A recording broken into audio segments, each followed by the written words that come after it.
Aristocracy is nothing more than well-dressed bankruptcy. Ilara gripped the stone balustrade of the terrace, the cold seeping through the thin silk of her gloves. Below, the manicured lawns of her brother's estate unfurled like a bolt of expensive, useless green velvet. Every clipped hedge and beds of perfect, scentless roses felt like a gilded bar on her cage. She was a line item in a ledger book, a pretty asset to be liquidated to cover her brother's mounting gambling debts. Tonight, that liquidation had a name: Lord Fenwick. The thought of him made a familiar, acidic nausea climb her throat. Fenwick, with his damp palms and the cloying scent of stale tobacco clinging to his fine woolens. He looked at her not as a woman but as a prize he had finally, through attrition and her brother's desperation, managed to win.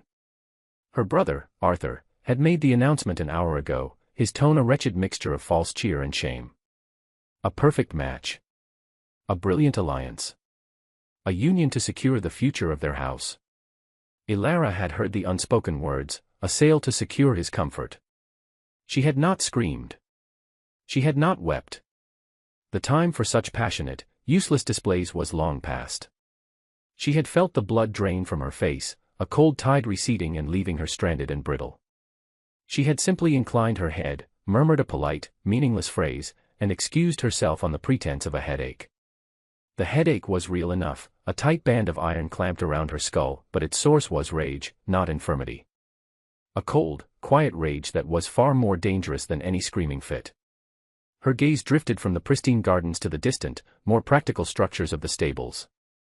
The smell of wet earth and horses, carried on the damp evening air, was a scent of honesty compared to the cloying perfumes of the ballroom. It was a place of work, of function, not of pretense. Without a second thought, she gathered her skirts, the heavy silk whispering in protest, and slipped away from the terrace, a ghost leaving her own wake. The stables were a world away from the house. Here, the air was thick with the scent of hay, leather, and the honest sweat of living creatures. The oppressive heat of the ballroom gave way to a damp chill that felt clean against her flushed skin. Lanterns cast long, dancing shadows, and the soft nicker of a horse greeted her from a nearby stall. It was a place of comforting reality. She was not alone. In the center of the main aisle, a man was methodically brushing down a large gray mare. He was new. She had not seen him before. He was tall and broad-shouldered, dressed in the rough, functional clothes of a stable hand, worn breeches and a linen shirt that had seen better days. His back was to her, but there was something about the set of his shoulders, a certain economy of movement, that was strangely compelling. It was efficient, almost severe. He did not seem to have noticed her. She leaned against a rough-hewn wooden pillar, the sharp risk of a splinter a welcome, grounding sensation against her palm. She watched him, this stranger, this man who existed entirely outside her world of suffocating obligation. He worked in a focused silence, his movements sure and steady. There was no wasted effort, no flourish.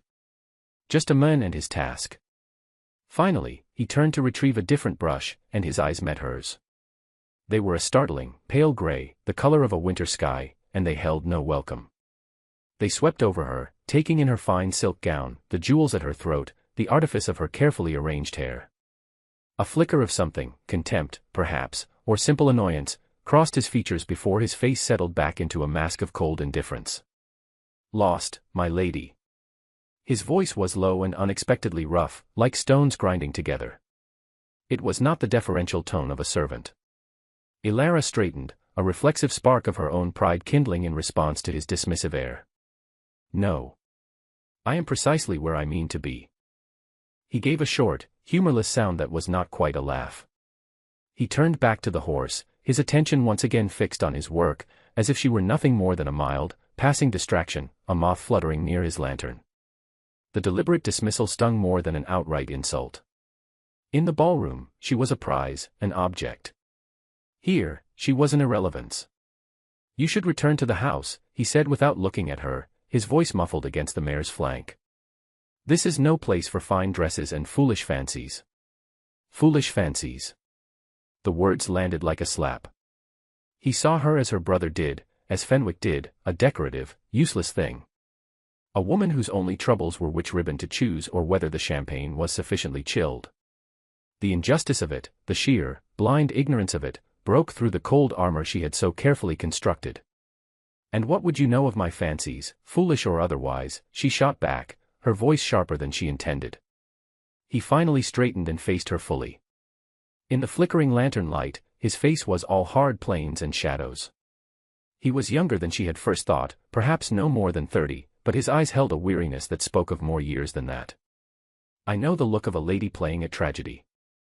You come down from the great house, trailing perfume and problems you believe to be the weight of the world, seeking a moment of rustic authenticity before you return to your gilded cage.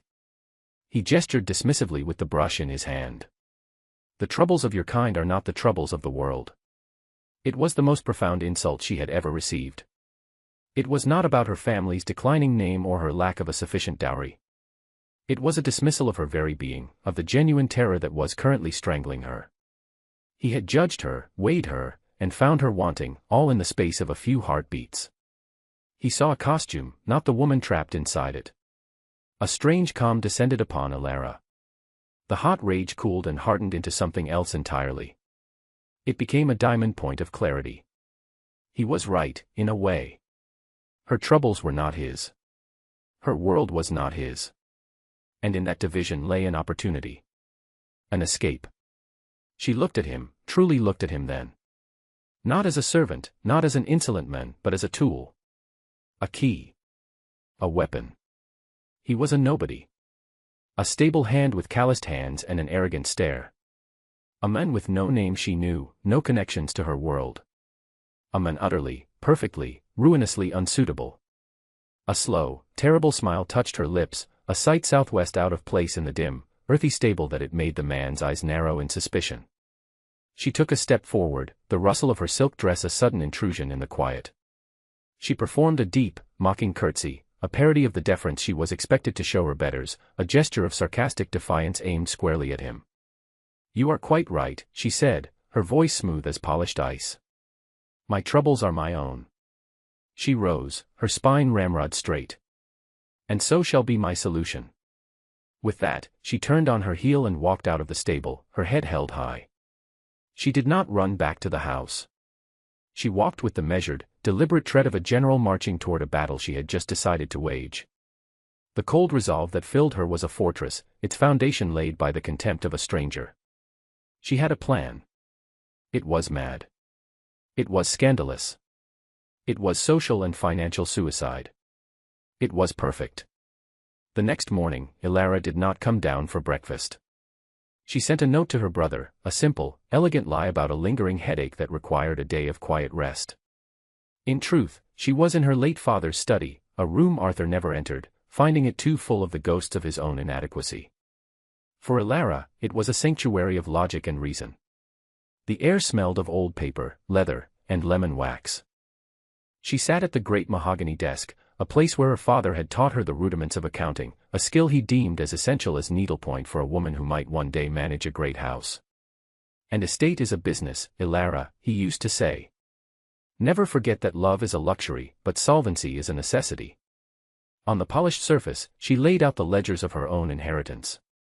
Her mother's dowry, a modest but secure portfolio of investments and a small, unentailed property in a distant, northern shire, had been left solely and securely to her. It was her one piece of armor, the one thing Arthur could not touch, no matter how deeply he sank into his own financial quagmires. It was the source of her power, and she now understood she had to use it not as a shield, but as a sword.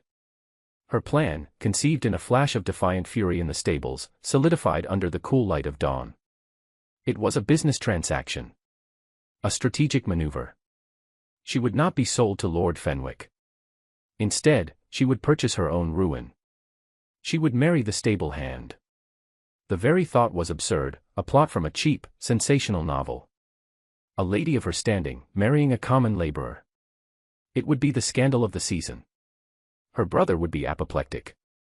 Lord Fenwick would be insulted and enraged. Society would shun her. She would be utterly, completely, and irrevocably cast out. She would be free. It was a form of bankruptcy, she supposed. A social one. But it would be a bankruptcy of her own choosing, not one forced upon her. She was not a crumbling estate to be handed over to the highest bidder. She was the architect of her own controlled demolition. She spent hours poring over the documents, calculating sums, drafting clauses in her mind. This would not be an act of passion. It would be a contract. She would offer the man, the surly, judgmental stable hand, a sum of money that would change his life. In exchange, she required his name, a legal ceremony, and his immediate and permanent disappearance. He could take the money and go to America, to the continent, anywhere. She would be left a widow in all but name, a fallen woman, yes, but a woman left to her own devices. Alone, but in control. By midday, her strategy was complete. She changed out of her morning dress and into a simple, dark wool riding habit, a practical garment for a practical task. She did not bother with a groom, striding to the stables with a purpose that scattered chickens and drew a curious look from a passing gardener. She found him in the tack room, mending a leather harness. The scent of oil and wax was strong. He looked up as she entered, his gray eyes narrowing as they had the night before. He did not stand. He did not acknowledge her title. He simply watched her, the awl in his hand held motionless over the leather. "I have a business proposition for you," she began, dispensing with any preamble. Her voice was steady, betraying none of the frantic beating of her heart. This was a negotiation, and she would not show weakness. He set the harness aside with deliberate slowness and leaned back against the wall, crossing his arms over his broad chest. The pose was one of indolent insolence, designed to put her on the defensive. "I am a stable hand, my lady. My business is horses, not whatever this is. This is about your future," she said, her tone crisp. "And mine. I wish to hire you. Not for your work with horses, but for your name." A flicker of something, confusion, perhaps even intrigue, passed through his cold eyes. "My name. I require a husband. Immediately. A temporary one." She laid it out for him, the words as stark and unadorned as the stone walls around them. "I will pay you £5,000. In exchange, you will travel with me to a remote parish, we will be legally wed, and then you will leave. You will have no further claim on me, nor I on you. A clean break. The money will be yours to do with as you wish." Silence descended on the small room, broken only by the frantic ticking of a clock somewhere in the stable master's office. £5,000 was a fortune. It was more than a man in his position could hope to earn in a lifetime. She watched him, waiting for the shock, the disbelief, the greedy acceptance. He gave her none of it.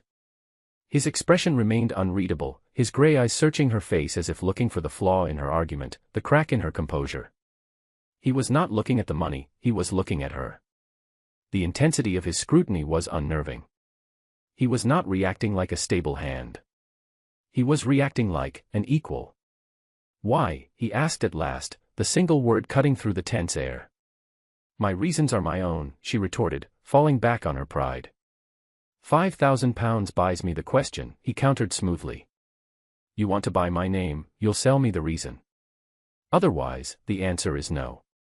The audacity of it took her breath away. He was bargaining. This unkempt, arrogant groom was negotiating terms with her.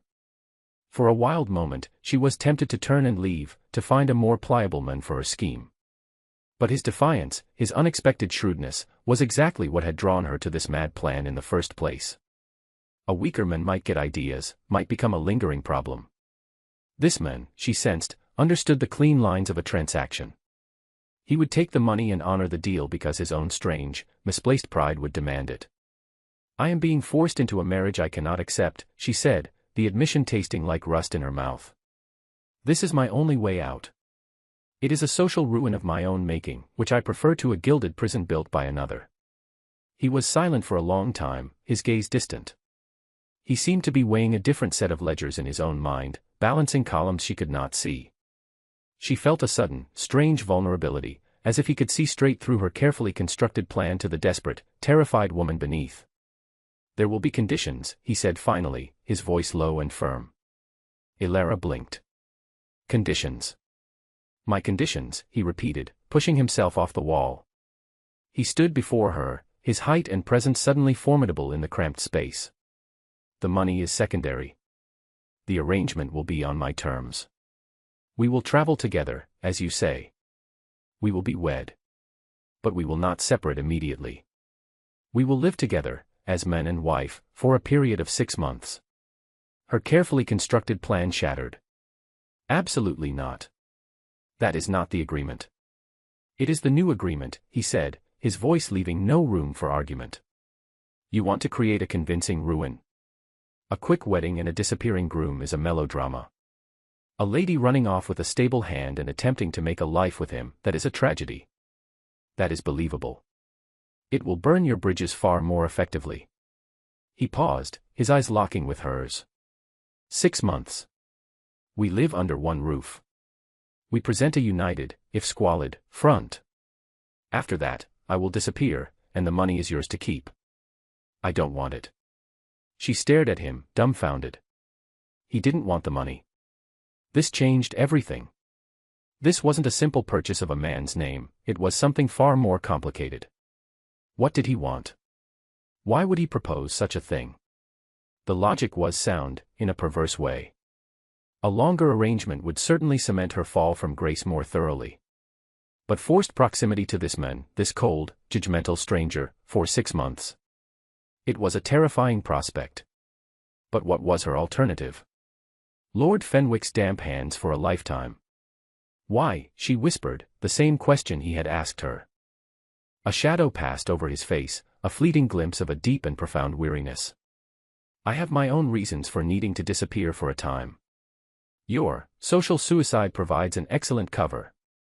A stable hand eloping with a lady is a 9-day wonder, but it keeps me off the roads and out of sight. It is a mutually beneficial arrangement. A house built on sand. A partnership of shadows. It was a fortress of lies to protect them both. Fine, she said, the word clipped. The pragmatist in her recognized the cold, hard logic of his terms, even as the woman in her recoiled. 6 months. Under one roof. A business arrangement. A business arrangement, he agreed, his expression unreadable. He held out a rough, calloused hand. It was not a gesture of a gentleman, but a workman sealing a deal. Hesitantly, she placed her gloved hand in his. His grip was firm, his skin rough against the fine kid leather. The contact was like a spark of lightning, a shock of cold, hard reality. The deal was struck. The contract was sealed. She had just bound her life, for the next 6 months, to a man whose name she did not even know. My name, he said, as if reading her thoughts, his thumb brushing almost imperceptibly over her knuckles, is Alex. Alex. It was a simple, solid name. A name as unadorned as the man himself.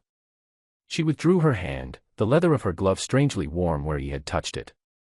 We leave tonight. After midnight. Meet me at the east gate. He gave a single, sharp nod. The bargain was made. Ilara turned and walked out of the tack room, her back straight, her steps even. She did not look back. She had just traded one cage for another, but this one, at least, was of her own design. The journey north was a study in tense silence.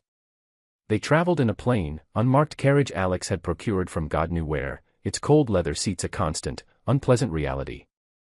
Ilara had packed only one small trunk, filled with her most practical wool dresses, her ledgers, and the casket containing her mother's jewelry, now her emergency fund. Alex, it seemed, owned nothing but the clothes on his back and a small, heavy satchel he never let out of his sight. He drove the carriage himself, his profile grim and unyielding against the rolling, gray landscape. They spoke only when necessary, short, clipped exchanges about directions or the need to stop for the horses. The air inside the carriage was thick with unspoken questions and a formality more rigid than any court function. He was no longer her stable hand, but he was not yet her husband. They were two strangers bound by a desperate, mutual contract, suspended in a liminal space of discomfort. They were married in a small, damp church in a village whose name Ilara immediately forgot. The vicar was a rheumy-eyed old man who smelled of damp wool and seemed more interested in the silver coins Alex pressed into his hand than in the sanctity of the union. Ilara wore her plainest gray dress. Alex wore the same clothes he had traveled in. She promised to honor and obey a man whose last name she still did not know, speaking the words in a clear, steady voice that felt like a betrayal of the terrified heart hammering against her ribs. When he slid a simple, unadorned gold band onto her finger, the metal was shockingly cold. It felt less like a ring and more like a manacle. Their new home was a cottage. That was the most generous term for it. It was a derelict stone structure on the edge of a windswept moor, miles from the nearest village. It was the property her mother had left her, a place she had only ever seen as a name on a deed. In reality, it was a ruin. The roof sagged, several windows were boarded over, and a damp chill had sunk so deep into the stone walls that it felt like a permanent feature of the architecture. The place smelled of soot, mildew, and neglect. This was it. This was the physical manifestation of her plan. Her social ruin, in stone and rotting timber. For a moment, standing on the threshold with the wind whipping her skirts and biting at her cheeks, the sheer, overwhelming reality of what she had done threatened to crush her. The grand, abstract gesture of defiance had become this, a cold, leaking, miserable hovel. She looked at Alex, expecting to see a flicker of triumph, of, "I told you so," in his cold gray eyes. Instead, he was looking at the cottage, his jaw tight, his expression one of grim assessment. "The roof needs to be patched before the next rain," he said, his voice practical. "And the chimney is likely blocked. We'll need to check the flue before we risk a fire." He looked at her, his gaze direct. "Can you manage, my lady? Or is this too much reality for you?" The jibe was expected, but it still landed. The old Elara, the lady of the manor, would have dissolved into tears. But that Elara was gone, burned away by rage and desperation. This new Elara, this Mrs. Alex no last name, was a pragmatist. She was a strategist. This cottage was not a home, it was a project. It was an account book wildly out of balance, and her job was to fix it. "I can manage," she said, her voice tight. She stepped over the threshold, into the cold, dark interior. "And my name is Elara. You will call me Elara." "As you wish," he replied, a hint of something unreadable in his tone. Elara. The first few weeks were a battle. A siege against cold, damp, and decay. Alex was a revelation. The same focused intensity he'd applied to grooming a horse, he now applied to the cottage. He was strong, yes, but he was also clever. He knew, somehow, how to rethatch a roof, how to unblock a chimney, how to plane a warped door so it would fit snugly in its frame. He worked from dawn until dusk, his silence as constant and unyielding as the moorland wind. And Elara, to her own surprise and certainly to his, worked alongside him. She was not a lady playing at being a rustic. She was the quartermaster of their small, desperate army of two. While he wrestled with timber and stone, she wrestled with their dwindling funds. She traveled to the local village, a place where a fine speech and worn, but clearly well-made, clothes drew suspicious stares. She learned to haggle, to bargain for flour and salt and candles, her mind a sharp, calculating ledger. She scrubbed the cottage from top to bottom, fighting back years of grime and neglect. Her hands, once soft and accustomed to nothing rougher than an embroidery needle, became chapped and sore. She learned to cook over an open fire, to bake bread that was often dense and smoky, but was still bread. She learned the brutal, exhausting rhythm of a life stripped of all convenience. They lived as two ghosts in one house, moving around each other with a careful, practiced distance. They ate their simple meals in silence at a rickety wooden table. At night, he slept on a pallet of straw by the fire, leaving the cottage's only bed, a lumpy mattress she had aired and mended, to her. It was a gesture of propriety that was both a relief and, strangely, an insult. It reinforced the transactional nature of their arrangement, the cold scaffolding of their sham marriage. Yet, slowly, imperceptibly, the thaw began. It did not come in a rush of feeling, but in small, quiet moments of shared existence. One evening, she was hunched over her account book by the fire, her brow furrowed in concentration as she tried to make their funds stretch another month. A shadow fell over the page. She looked up to see Alex standing there, holding out a steaming mug. "You'll ruin your eyes," he said gruffly, setting the mug of hot, sweet tea on the table beside her. He did not wait for a thank you, retreating to his side of the hearth. But the warmth of the mug seeped into her cold hands, a small, unexpected kindness in the vast wilderness of their silence. Another day, while she was struggling to chop kindling with a hatchet that was too large for her, he came and took it from her hand without a word. She expected a lecture, a sharp remark about her incompetence. Instead, he simply took a smaller knife from his belt and showed her how to shave off fine curls of wood, a method that was safer and more effective. He did not mock her, he instructed her. the distinction was enormous. He began to watch her. She would feel his eyes on her as she kneaded dough or mended one of his shirts. It was not the proprietary gaze of a husband, nor the critical gaze he'd first given her. It was something else. A quiet, assessing observation. It was the look of a man re-evaluating his initial calculations and finding them wanting. He had expected a porcelain doll, he had gotten a woman of iron and intellect. The surprise was slowly, grudgingly, turning into respect. One afternoon, a traveling merchant, a man with shrewd, greedy eyes, tried to cheat her over the price of a sack of oats in the village market. He was loud and dismissive, treating her like a fool. Before Ilara could deploy the sharp, cutting retort she was formulating, a hand fell on the merchant's shoulder. Alex had appeared, seemingly from nowhere. He did not raise his voice. He did not threaten. He simply stood there, his height and the sheer force of his presence enough to silence the men. "The price my wife was quoted," he said, his voice a low growl, "is the price you will honor." The emphasis on "my wife" was subtle but unmistakable. It was a claim, a public declaration of alliance. The merchant, after one look at Alex's face, stammered an apology and quickly corrected the price. As they walked away, the sack of oats slung over Alex's shoulder, Ilara felt a strange, unsettling flutter in her chest. It was the first time he had called her his wife to a stranger. It was part of their contract, their lie. But it had not felt like a lie. It had felt protective. That night, the silence at their dinner table felt different. It was less a void and more a shared space. "Thank you," she said quietly, breaking the stillness. He looked up from his stew, his expression unreadable in the firelight. He was a cheat. "Still," she insisted. "Thank you." He gave a slight nod, accepting her gratitude. "You manage the ledgers well," he said, the words abrupt, as if pulled from him against his will. "You have a head for figures." It was the first compliment he had ever given her. It was not about her beauty, or her grace, or any of the feminine virtues she had been taught to cultivate. He was praising her mind.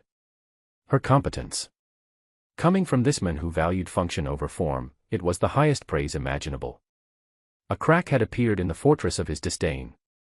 A tiny, fragile glimmer of respect was shining through. The fragile truce built on grudging respect was shattered by the arrival of the first snow. It came without warning, a thick, white blanket that descended overnight and transformed the bleak moor into a place of stark, treacherous beauty. It also brought with it a biting, relentless cold that found every crack in their mended cottage. For 2 days, they were snowed in, the world shrinking to the 4 stone walls of their small home. The forced intimacy was a pressure cooker. The silence between them grew heavy again, freighted with the things they could not say. He spent hours staring into the fire, his hands clenching and unclenching, a deep, troubled look in his eyes that had nothing to do with their present circumstances. He was a man wrestling with ghosts she could not see. On the 3rd night, the storm worsened. A furious wind howled around the cottage, rattling the door in its frame and driving snow through the tiny gaps in the window shutters. A log shifted in the fireplace, sending a cascade of sparks up the chimney. And then, with a deep, groaning crack, the main beam supporting the roof above the hearth gave a sickening lurch. Soot and debris rained down onto the flagstones. Ilara cried out, scrambling back from the fire. The beam sagged visibly, dust and ancient bits of straw falling around them. The smell of soot was thick in the air. The roof was going to collapse. Before she could fully process the danger, Alex was moving.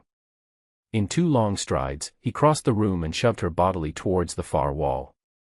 "Get back," he roared, his voice cutting through the howl of the wind.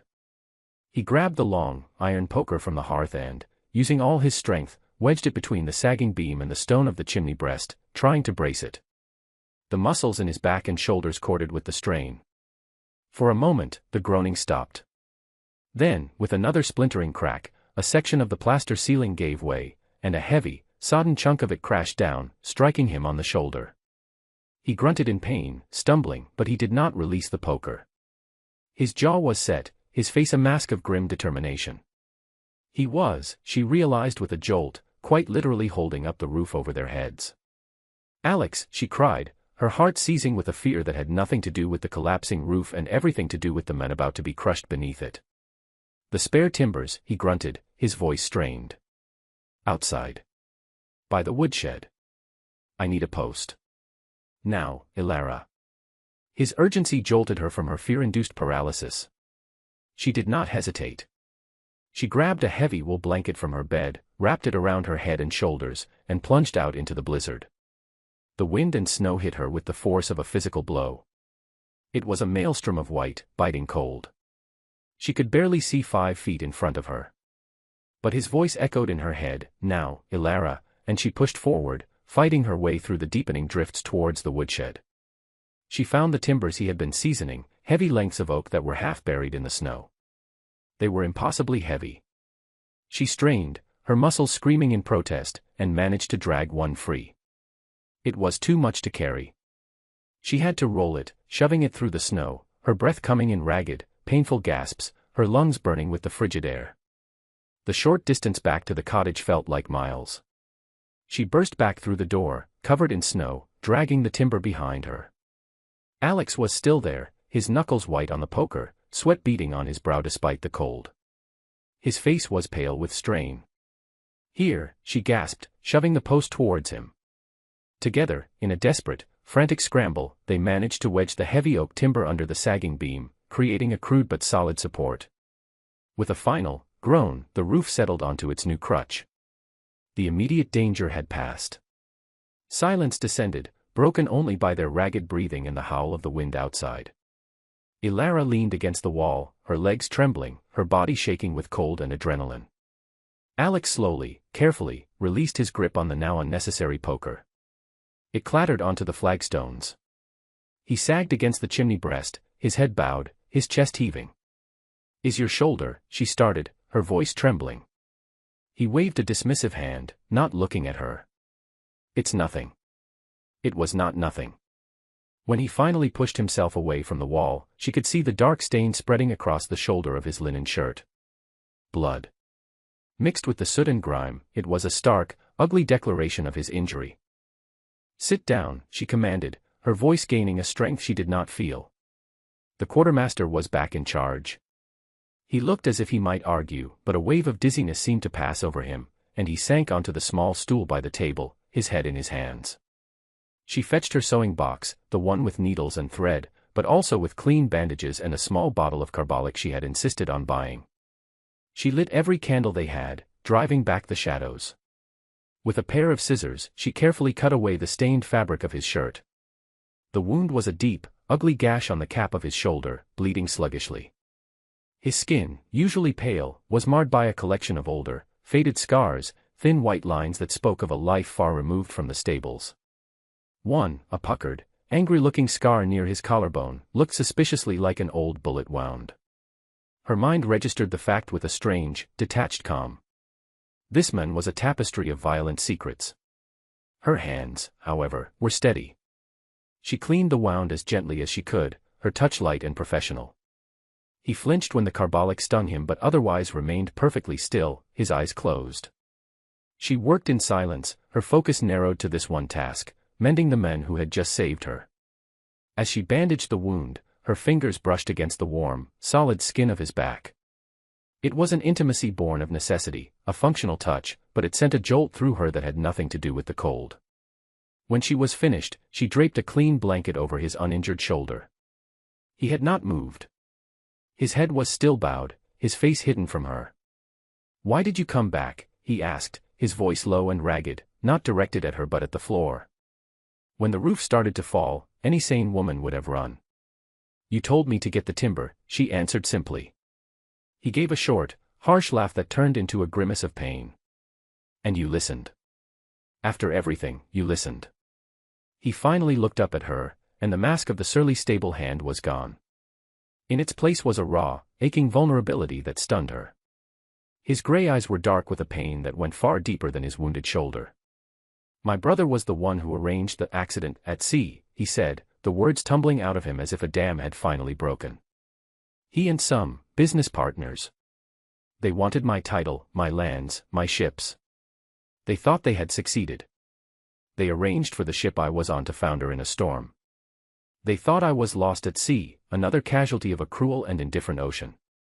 Ilara stared at him, her mind struggling to assemble the pieces. Title. Lands. Ships. The shipwreck, she stammered, thinking of a newspaper article she'd read months ago. The one off the coast of Cornwall. The Duke of Blackwood. His eyes met hers, and the truth crashed down upon her with the force of the collapsed ceiling. The surly stable hand. The men she had married in a fit of defiant pique. Alex. Alastair, the 9th Duke of Blackwood. A man believed to be dead for the better part of a year. I had to disappear, he continued, his voice dropping to a near whisper, a confession in the candlelight. I washed ashore with nothing. I had to know who I could trust, who was loyal, who had betrayed me. I couldn't just reappear. They would have finished the job. So I became a ghost. A stable hand. A nobody named Alex. He looked around the small, battered cottage, a bitter smile twisting his lips. Your plan gave me the perfect sanctuary. The perfect cover. Who would look for a duke living in a hovel with a disgraced lady? The weight of his confession settled upon her. The arrogance, the cold fury, the quiet competence, it all snapped into focus. He was not a stable hand playing at being a gentleman, he was a duke playing at being a commoner. She had bound herself not to a nobody, but to one of the most powerful and, until recently, wealthiest men in the kingdom. Her strategic maneuver, her act of social rebellion, had entangled her in a plot of treason and attempted murder. She sank onto the stool opposite him, the ledger book of her life suddenly filled with entries she could not comprehend. She looked at him, at Alastair, Duke of Blackwood, his face pale and strained in the candlelight, a blanket draped over his half-naked, injured body. The predator she had seen in him was real, but so was the hunted man. Her practical, strategic mind, the one he had come to respect, took over. She did not panic. She did not faint. She assessed the new reality. Your brother, she said, her voice quiet but firm, what is his name? Alastair looked at her, a flicker of surprise in his weary eyes. He had expected hysterics, accusations. Instead, he got strategy. Lord Richard Morley. And his partners? I have my suspicions. Men with investments in the East India Company, men who stood to gain from a more pliable duke at the helm of Blackwood shipping. Ilara nodded slowly, her mind already working, connecting dots, assessing risks. Then your plan to lie low is sound, but it is incomplete. It is a defense, not an attack. A fortress can't win a war, it can only prolong a siege. She stood and walked to the small chest where she kept her papers. She pulled out a clean sheet of paper and a piece of charcoal. She returned to the table and, in the flickering light of the exhausted candles, she began to draw. Not a picture, but a map. A web of connections. You are the Duke of Blackwood, she said, her voice infused with a new, steely purpose. Your assets are not just land and ships. They are loyalty, influence, and information. Your brother controls the title now, but he does not control the people. The old retainers, the ship captains loyal to your father, the tenants on your land, they are your army in waiting. She looked up at him, her eyes bright with an intensity he was beginning to recognize as her most formidable weapon. You cannot fight them as Alex the stable hand. But you cannot yet fight them as the returned duke, either. You need an ally. A regent. Someone who can move on your behalf, asking questions you cannot ask, gathering resources you cannot touch. He stared at her, at the woman he had dismissed as a frivolous lady, who was now mapping out his salvation on a scrap of paper in a ruined cottage. She was not just his wife by contract, she had become his ally by fire and storm. She had offered him not pity, but a plan. She had looked at his ruin and seen a foundation to rebuild upon. He reached across the table and, with his uninjured hand, he covered hers. His calloused fingers, the hands of a workman, closed over her own. The touch was not functional this time. It was not accidental. It was a deliberate, grounding connection. A silent acknowledgement. A surrender. Ilara, he said, her name a quiet statement of fact in the stillness of the storm-battered cottage. And in that single word, she heard the crumbling of the final wall between them. The marriage of convenience had just become a partnership of necessity. And perhaps, she thought with a terrifying, thrilling jolt, something more. The weeks that followed the storm were a transformation. The cottage was no longer a prison of forced proximity, but a command center. A war room. The dynamic between them shifted, the last vestiges of the lady and the stable hand artifice burned away, leaving behind the raw, functional core of their new alliance, Duke and strategist. Alistair, recovering from his injury, was a restless, caged predator. The inertia of hiding grated on him, but Ilara's cool logic held him in check. Patience is a weapon, she told him, quoting one of her father's business maxims, and information is its ammunition. We are not ready to fire. So they gathered ammunition. Alistair, now that he trusted her completely, opened the floodgates of his knowledge. He drew her maps of his estates from memory, listed the names of tenants, stewards, and old family retainers. He detailed the complex web of Blackwood shipping, its assets, its routes, and the men who sailed its ships. Ilara listened, absorbed, and organized. Her ledger books were no longer filled with household expenses, but with the scaffolding of a counterattack. She cross-referenced names, noted loyalties, and identified potential weaknesses in the enemy camp. Her mind, so long constrained by the narrow scope of domestic management, reveled in the scale of the challenge. She was not just balancing books, she was planning the restoration of a dukedom. The physical distance between them had vanished, replaced by a comfortable intellectual intimacy. They would spend hours huddled over the table, their heads close together as they examined a map or debated a point of strategy. His scent, a mixture of soap, wool, and something uniquely him, a faint, clean aroma like cold air and stone, became a familiar presence. Sometimes, his hand would brush hers as he pointed to a location, and a current of awareness would pass between them, sharp and startling, before they both retreated back into the safety of their work. One evening, he was explaining the character of a particular ship captain, a man named Hobbs. He's loyal as a hound, but stubborn. He'll only listen to a Blackwood. Then a Blackwood must speak to him, Ilara said, looking up from her notes. Not you. Me. I am the Duchess of Blackwood, am I not? Alistair stared at her. The title, spoken aloud, hung in the air between them. It was a legal fact, but it had always felt like a piece of the sham. Now, she was claiming it, wielding it as a tool. It's too dangerous, he said immediately, his protective instincts flaring. It is more dangerous to do nothing, she countered, her gaze unwavering.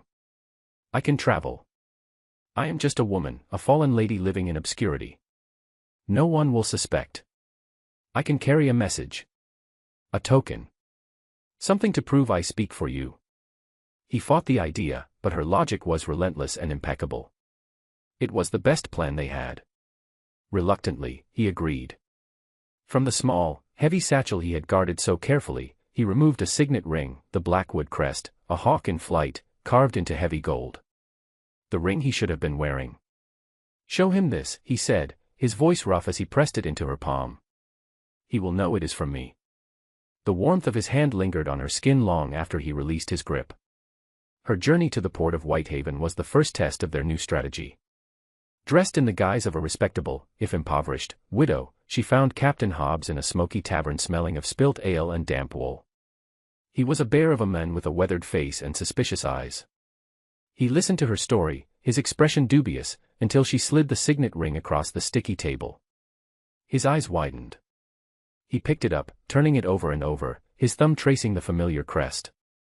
His Grace, he whispered, his voice thick with emotion. He's alive. He is, Ilara confirmed, her voice steady. And he needs his loyal men. By the time she left Whitehaven, she had secured more than just one captain. She had ignited a spark of loyalty that would soon become a flame. She returned to the cottage, exhausted but triumphant, a network of secret communication and support beginning to form under her careful direction. Alistair was waiting for her on the road, his tall figure a silhouette against the setting sun. The sight of him, his face etched with worry that eased into profound relief when he saw her, sent a strange, warm flutter through her chest. It was the feeling of coming home, a concept she had never truly understood until that moment. It's done, she said, handing him a list of names and coded messages. He took the list, but his eyes were on her face. Are you all right? I am, she said. And she was. More than all right. She was alive, truly alive, for the first time in her life. As winter bled into a cold, wet spring, their operation grew in scope and audacity. Ilara, the timid lady, became a master of disguise and deception, the linchpin of Alistair's shadow government. He, in turn, found a new purpose not in action, but in trust. He trusted her with his life, his legacy, and, increasingly, with the truths of his own heart. The nights were the most difficult. The single bed and the pallet on the floor were a constant, physical reminder of the line they had not crossed. The intimacy of their days, the shared plans, the whispered strategies, the easy camaraderie, made the distance of their nights feel all the more acute. She would lie in the darkness, listening to the sound of his breathing, her body humming with a strange, unfamiliar ache. It was not just desire, it was a profound and terrifying longing for the partnership of their days to extend into the night. The tipping point came with news from London, delivered by one of Hobbs's couriers. Alastair's brother, Richard, growing bold, was planning to sell off a significant portion of the Blackwood shipping fleet to a consortium of investors, the very men Alastair suspected of backing the assassination attempt. It was an act of irreversible destruction. "He's gutting the legacy," Alastair said, his voice laced with cold fury as he paced the small cottage like a caged tiger. "Selling our foundation to the very termites who sought to devour the house." "Then we must stop him," Ilara said calmly, though her own heart was racing. "The time for hiding is over," he declared, his gray eyes flashing like steel. "I must go back. I must confront him." "Not as a ghost rising from the grave," Ilara countered, stepping into his path, forcing him to stop pacing. "That creates chaos, not order. You will return as the Duke of Blackwood, in full command of your faculties and your power. We will not sneak back into London. We will arrive." Her plan was audacious, theatrical, and brilliant. The annual Blackwood Charity Ball, a highlight of the London season, was in 2 weeks. Richard, as the new Duke, would be presiding. "It is the perfect stage," she explained, her eyes bright with strategic fire. "All of society will be there. Your enemies will be there, fat and complacent in their victory. It is there that you will make your return.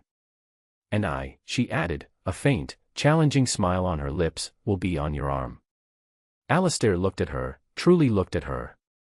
The woman in a worn wool dress, her hands no longer soft, her face thinner but stronger.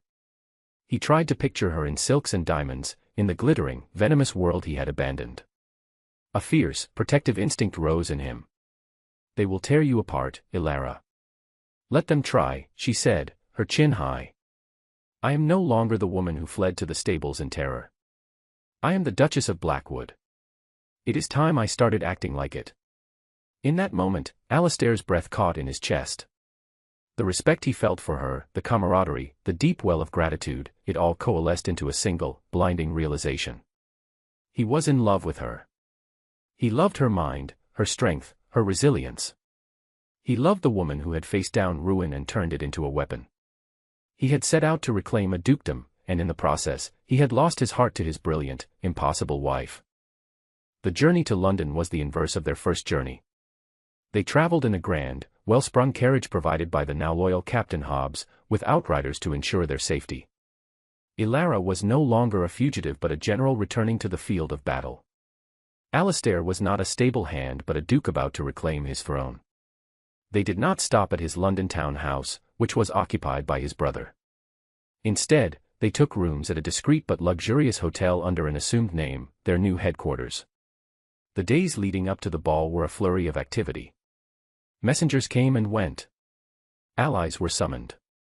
Legal documents were prepared by a solicitor Alastair trusted, outlining the charges of treason and attempted murder against his brother. But amidst the grand strategy, there was a new, almost unbearable tension between them. The confession of his love remained unspoken, a palpable presence in the air. They were on the cusp of victory, on the verge of returning to their real lives, and the thought of losing the raw, honest connection of the cottage to the artifice of London society was a fear they both shared in silence. The night of the ball arrived. Ilara stood before the long mirror in their hotel suite, her heart hammering. A dressmaker, sworn to secrecy, had worked for 3 days straight. The result was a gown of deep emerald silk, the color of power and new growth. It was elegant, severe, and utterly magnificent. At her throat, she wore a simple necklace of diamonds from her mother's casket, the last of her personal armor. Alastair entered the room and stopped dead. He was dressed in formal evening attire, every inch the Duke. The rough stable hand was gone, replaced by a man of breathtaking power and authority. But his eyes, as they swept over her, held none of his old aristocratic judgment. They held awe. And something more. Something that made her skin tingle. He walked towards her, his steps slow and deliberate. He stopped before her and gently, his fingers brushing the skin of her neck, he fastened the clasp of the diamond necklace. The brief, warm touch was an inferno. "They will not know what hit them," he murmured, his voice a low vibration she felt more than heard. He was not talking about his enemies. He was talking about her. "You are my wife, Ilara," he said, his hands moving to rest on her waist, drawing her closer. "Not by contract. Not by convenience. In every way that matters." The unspoken words hung between them, heavy and sweet. He leaned in, and for a heart-stopping moment, she thought he would kiss her. But he stopped, his forehead resting against hers. "After tonight," he whispered, a promise and a plea. "After this is done." The ballroom of Blackwood House was a glittering sea of diamonds, silks, and whispered lies. The air was thick with the scent of hothouse flowers and expensive cologne, an oppressive heat that made Ilara's skin prickle. This was the world she had fled, the arena of polite, brutal warfare. But tonight, she was not a victim. She was an invader. Their entrance was a masterpiece of theatrical timing. Lord Richard Morley was in the middle of a self-congratulatory speech, raising a glass to the memory of his dear, departed brother. At that exact moment, the grand doors to the ballroom were thrown open, and a footman, his voice trembling with shock, announced, "His Grace, the Duke of Blackwood, and Her Grace, the Duchess." A collective gasp rippled through the crowd. Champagne glasses faltered mid-air.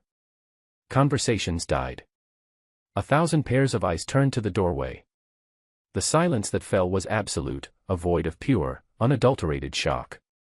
Alastair stood on the threshold, a living ghost, his face a mask of cold, regal fury. And on his arm, her head held high, was Ilara. They paused for a beat, letting the tableau burn itself into the memory of every person present. Then, they began to walk, their steps synchronized, moving through the stunned crowd as if parting the Red Sea. The whispers started then, a low, sibilant hiss that followed them like the rustle of snakes. "It's him, he's alive, but who is that woman?" They said she was a commoner, a stable hand's wife. Lord Richard's face had gone the color of spoiled milk. He stared at his brother as if he had seen a spectre, his jaw slack with disbelief and terror.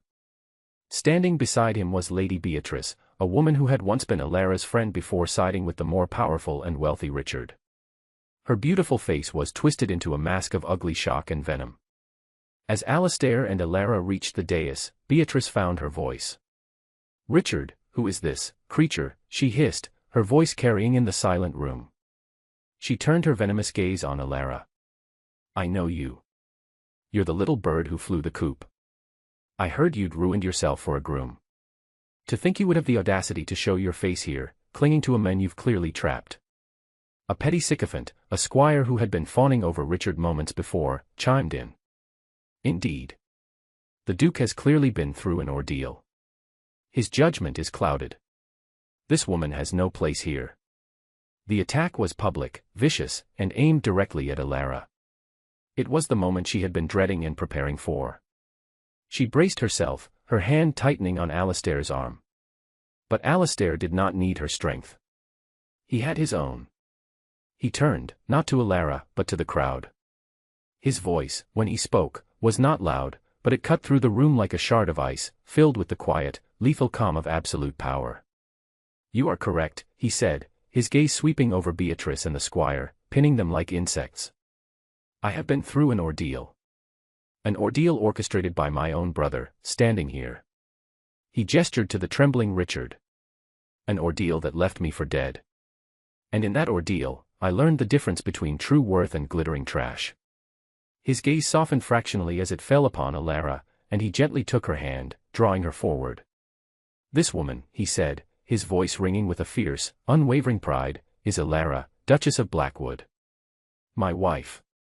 While you were counting your coins and polishing your titles, this woman was living in a ruined cottage, surviving a blizzard, and commanding my forces with more intelligence and courage than all the armies of England." He turned his cold fury back on Beatrice. "You speak of her clinging to me. You are mistaken. For the past 6 months, it is I who have been clinging to her. To her strength. To her mind. To her honor. She is more of a duchess in a wool dress scrubbing a floor than you will ever be in all your silks and jewels. Her ruin was her salvation, and it was mine as well. He raised his voice, addressing the entire stunned assembly. Let it be known. An insult to my wife is an insult to me. An act of disrespect towards the Duchess of Blackwood will be considered a declaration of war against my house. And I assure you, he added, his eyes locking with his brother's, I do not lose wars. The silence that followed was profound. He had not just defended her, he had publicly declared her his equal, his partner, the source of his strength. He had taken their insults and forged them into a crown for her. The spell was broken by the arrival of the captain of the guard, flanked by two grim-faced men. They moved past the stunned guests and walked directly to Lord Richard. Lord Richard Morley, the captain said, his voice devoid of emotion, you are under arrest for conspiracy and attempted murder. Richard crumpled, a pathetic, sobbing ruin. Beatrice shrank away from him as if he were diseased. The petty sycophant quite literally tried to melt into the wallpaper. The fallout was immediate and absolute. The secondary antagonists were socially and legally obliterated. The power of the Duke of Blackwood, and his Duchess, was cemented not in whispers and rumors, but in a public, undeniable declaration. Alastair ignored the ensuing chaos. He turned to Alara, his eyes searching her face. In the midst of the glittering ballroom, surrounded by the ruins of his enemies, he saw only her. He offered her his arm. Shall we go home, Your Grace? She placed her hand on his arm, her fingers curling around the strong muscle. Yes, she whispered. Let's go home. The ride back to the ducal mansion, their mansion, was silent. The emotional exhaustion of the evening settled over them, a heavy but comforting blanket. The silence was not the tense, awkward void of their first journey, but the quiet, contented stillness of two people who no longer needed words. They were united, a single, formidable front.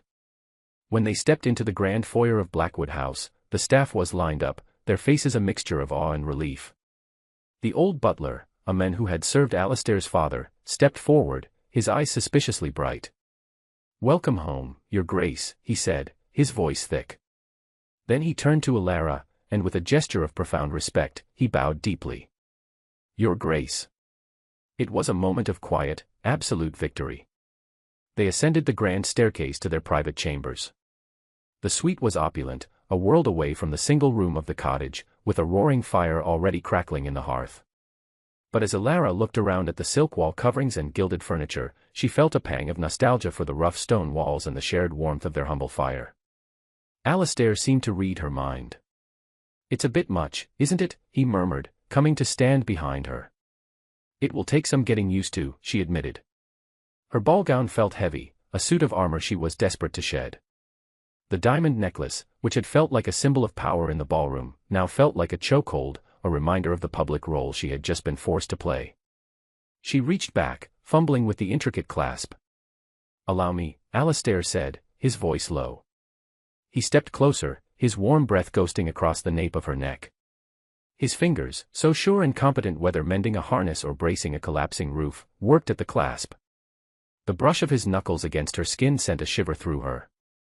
It was a simple, functional act of care, but it was laden with all the unspoken emotion of the past months. The necklace came free. He did not move away. His hands rested on her bare shoulders, his thumbs gently stroking her skin. She could see their reflection in the large, ornate mirror above the fireplace, the powerful Duke and his lady, poised and perfect. It was a beautiful lie. The truth was the two exhausted, battered people who had fought their way back from ruin. I meant every word, he said quietly, his eyes meeting hers in the reflection. Everything I said tonight. I know, she whispered. No, you don't, he insisted, turning her gently to face him. He took her hands in his. Alara, when I first saw you in that stable, I was an arrogant, bitter fool. I saw a pampered lady, and I judged you. It was born of my own fear and rage at the world that had betrayed me. I was wrong. Utterly, profoundly wrong. He looked down at their joined hands, his large and calloused, hers smaller and now bearing the marks of hard work. You saved me. Not just my life, or my title. You saved my soul.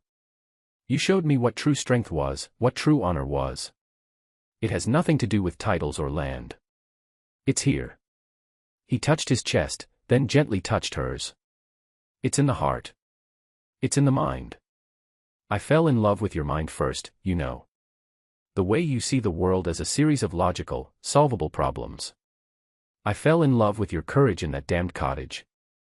I fell in love with you, Ilara. Completely and irrevocably. Tears welled in her eyes, tears not of sorrow or rage, but of a joy so profound it was painful. Alistair, she breathed, I married you out of spite. It was a cold, calculated business transaction. The best investment I ever made, he murmured, a smile touching his lips. I was so afraid, she confessed, the words she had held back for so long finally spilling out. And then, I was just angry. But in that cottage, watching you work, seeing the men you were beneath the anger, I began to see you. The real you. And I think I began to fall in love with a stable hand named Alex. I was terrified that when the Duke returned, Alex would be gone forever. Alex will always be there, he promised, his voice thick with emotion. He's the part of me that knows how to survive. But he is nothing without the Duke, who knows how to love you. They are two halves of the same man, and they both belong to you. He lowered his head, and this time, he did not stop. He kissed her. It was not a kiss of frantic, fleeting passion. It was not the desperate kiss of a battlefield reunion. It was a kiss that was heavy, and grounded, and real. It tasted of relief, and promise, and the quiet, unshakable certainty of coming home. It was the sealing of a contract that had been rewritten from a document of convenience into a testament of love. It was slow, and deep, and it was the first true kiss of their marriage. It was the beginning of everything. 1 year later, the late afternoon sun streamed through the tall library windows of Blackwood House, illuminating swirling dust motes and the rich, warm spines of 1,000 books.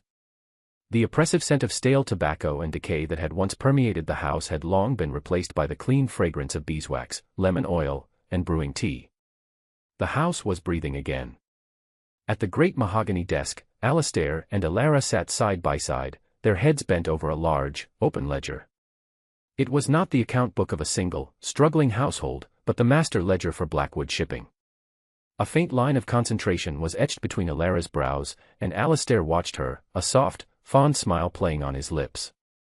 If we divert the sea serpent to carry tea from Calcutta instead of silk, she murmured, tapping a long, elegant finger on a column of figures, and use the North Star for the silk route, the turnaround is 3 weeks faster. We can add an entire extra voyage before the monsoon season. The profit margin increases by nearly 12%. Alistair leaned over, his cheek brushing her hair. The scent of her, clean and fresh, was his favorite thing in this new world of peace and prosperity.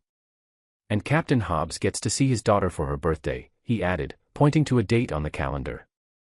He'll be pleased. Practicality and sentiment, she said, looking up at him, a teasing glint in her eyes. The twin pillars of a successful enterprise. He laughed, a rich, easy sound that echoed in the quiet room. You, my dear Duchess, are the pillar of this enterprise. I merely provide the ducal signature. It was their new reality, a partnership that had blossomed from the ashes of their individual struggles.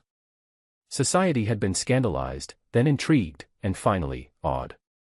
The Duchess of Blackwood was no mere society hostess. She was a force of nature, a brilliant strategist who sat on the board of her husband's company and whose opinion was sought by ministers of trade. Alistair did not shield her or hide her, he celebrated her, making it clear to all that his house's renewed fortune was a product of their joint efforts. They were a team, their marriage a merger of title and talent, love and logic. He reached out and covered her hand with his own, his fingers lacing through hers on the open page of the ledger. The rough calluses of Alex the stable hand were still there, softened by a year of ducal life but never fully erased, a tactile reminder of their origins. Her hand, once soft and pampered, then chapped and raw, was now smooth again, but strong. They were a perfect fit. "Are you happy, Ilara?" he asked, his voice suddenly serious. She turned her hand over, gripping his tightly. She looked around the magnificent library, a symbol of the wealth and power she now commanded. Her gaze drifted to the window, to the thriving, bustling city beyond.